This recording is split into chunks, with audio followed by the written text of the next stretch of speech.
Deuteronômio, capítulo 18. Perfeito serás para com o Senhor teu Deus. Versículo 13. O zelo dos levitas na rebeldia do povo no Monte Sinai lhes consagrou para a obra sagrada do santuário.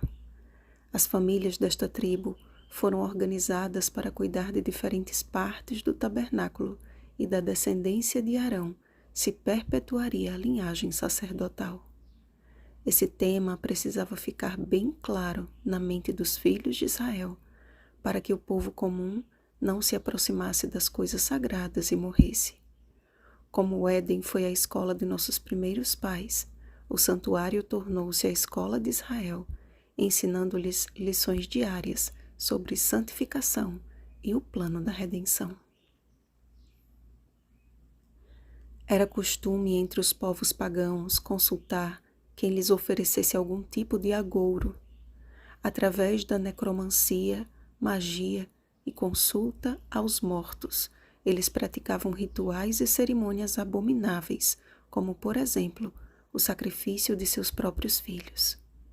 Deus foi muito enfático com relação a isso, pois todo aquele que faz tal coisa é abominação ao Senhor.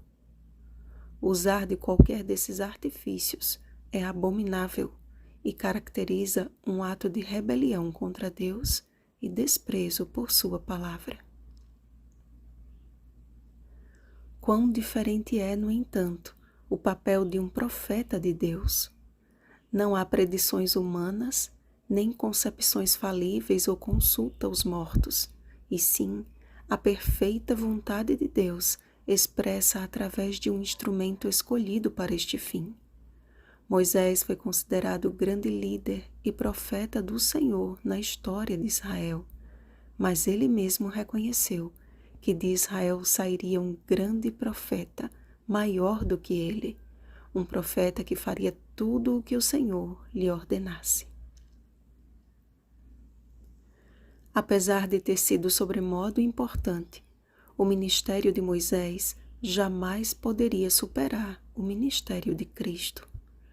Daquela nação, apesar de inconstante e rebelde, sairia a salvação não apenas de Israel, mas de toda a humanidade. Jesus veio e cumpriu fielmente as palavras de seu Pai. Eu nada posso fazer de mim mesmo, declarou ele. Na forma por que ouço, julgo. O meu juízo é justo, porque não procuro a minha própria vontade, e sim a daquele que me enviou. João capítulo 5, versículo 30. Jesus nos foi o perfeito exemplo de dependência e abnegação.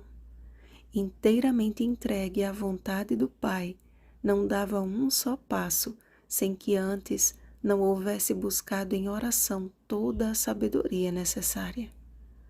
Cumpre-nos olhar para Cristo e seguir-lhe as pisaduras. Precisamos atender ao seu chamado.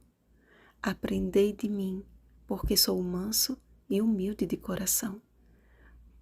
Mateus capítulo 11, versículo 29.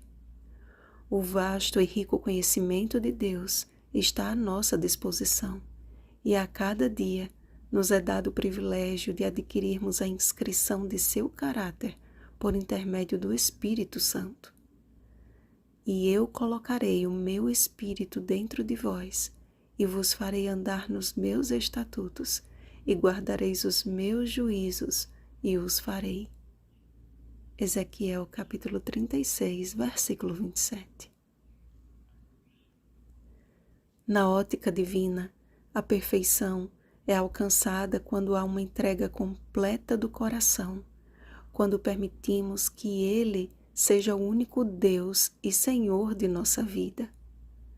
Sigamos o exemplo de nosso Salvador e Mestre. Vigiemos e oremos. Uma feliz semana, discípulos de Jesus. Rosana Garcia Barros.